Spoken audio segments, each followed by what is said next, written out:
the windswept plains of the Argentine Pampas, during an era when the borders of empires and nations were still being violently drawn, there arose a Mapuche leader whose name would echo through history. His name, meaning Blue Rock e Mapudungun, signified strength, resilience, and the enduring spirit of his people. But Calfucurá was more than a warrior. He was a strategist, a political mastermind, and the architect of one of the most enduring indigenous confederacies in South American history. At the height of his power, he commanded thousands of warriors and dictated the political rhythm of the southern frontier of Argentina for over 3 decades. Born around 1880 near what is today southern Chile, Calfucurá belonged to the Mapuche people, a fiercely independent and deeply spiritual nation that had long resisted Spanish and then Chilean and Argentine. From a young age, Calfucurá displayed not only martial prowess, but a deep intellect and a charismatic leadership style that would elevate him beyond the role of tribal chief. His early life remains somewhat shrouded in mystery, but oral traditions speak of visions and omens that foretold his rise to prominence. Calfucurá's ascension to power began in earnest when he led a mass migration of Mapuche people across the Andes into the Pampas of Argentina. Far from being a refugee, this movement was calculated. Calfucurá had been invited by the Argentine government in the 1830s to help counteract rival indigenous groups like the but he quickly turned the tables. Rather than become a pawn of colonial powers, he used the opportunity to consolidate power, subdue his rivals, and establish himself as the supreme leader of a Trans-Andean indigenous confederacy. By the 1850s, Calfucurá had built a formidable alliance of tribes that included the Mapuche, Rankülche, Tehuelche, and other groups. This alliance, sometimes referred to as the Confederation Indígena del Sur, was not simply a military coalition, but a political entity with its own internal logic, trade networks, and cultural identity. Calfucurá ruled from his capital at Salinas Grandes, where he maintained a powerful stronghold and hosted emissaries, traders, and diplomats. His court was described as both majestic and highly organized, a far cry from the stereotypical image of disorganized tribal life often portrayed by European settlers. He was a master of diplomacy, often playing rival factions of the Argentine state against each other. During the frequent internal conflicts that plagued Argentina in the 19th century, Calfucurá positioned himself as a kingmaker. He provided military support to some factions, withheld it from others, and always ensured that no single power grew strong enough to threaten his confederacy. He knew that direct confrontation with the full might of the Argentine state would be suicidal. So he played a long game of tactical raids, shifting alliances, and psychological warfare. Perhaps the most famous and controversial event of his career was the 1855 Higion Bayabla, an Argentine frontier town with over 1,000 warriors. Calfucurá swept across the plains, raiding settlements, liberating captured Mapuche people, and seizing thousands of cattle.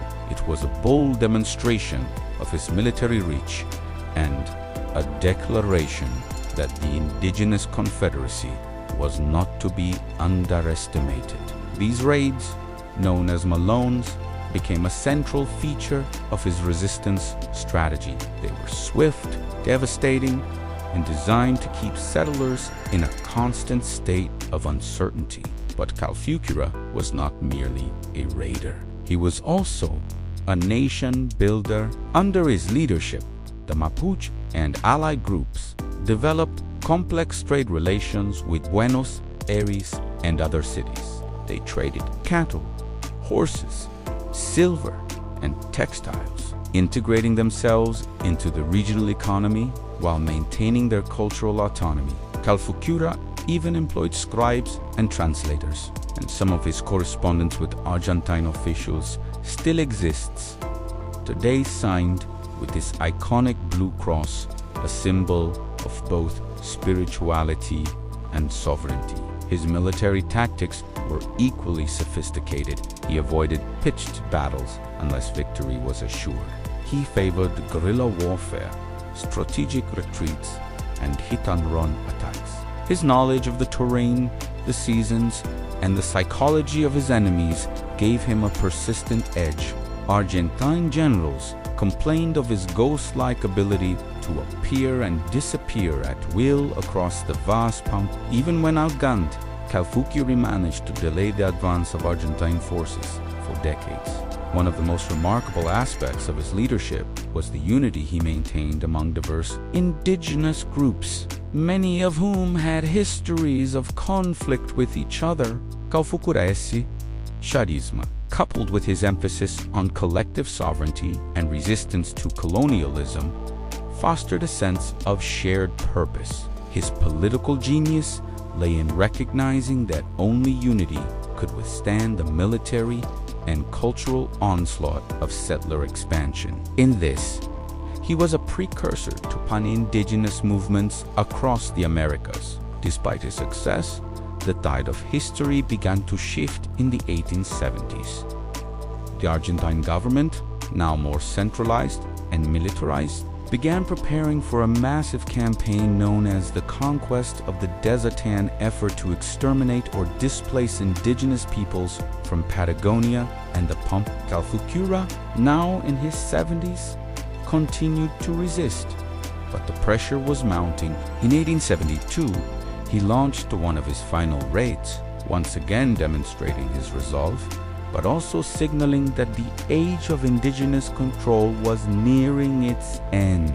Calfucurá died in 1873 at his stronghold in Salinas Grandes.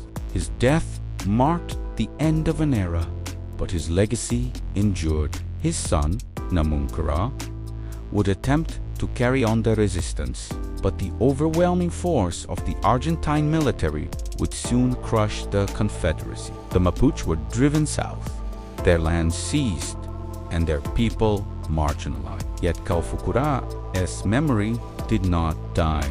Among the Mapuche and many Argentines today, he is remembered not as a bandit or warlord as colonial narratives often claim, but as a national hero, a defender of indigenous sovereignty, a political genius who carved out space for his people in an age of conquests and colonization. His blue cross remains a sacred symbol, and his story is now taught in schools, celebrated in literature, and honored in indigenous cultural review. In the broader context of Latin American history, Calfucurá stands alongside figures like Tupac Amarutu and Low Toro leaders who understood that survival required more than just resistance.